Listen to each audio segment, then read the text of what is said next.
Now I am going to show second working Flair sequence with the help of 20 moves.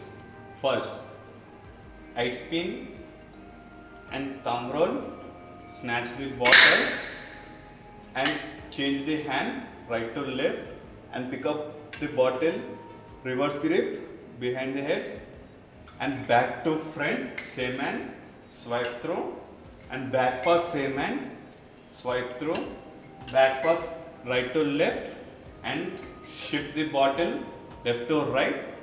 When you are shifting bottle left to right, that time only we need to release shaker, double flip and shadow pass same hand. When we are doing shadow pass same hand, just bring bottle towards right to left like this and pour zigzag way. Cut. Same hand shadow pass single flip and do lotus pour and pour.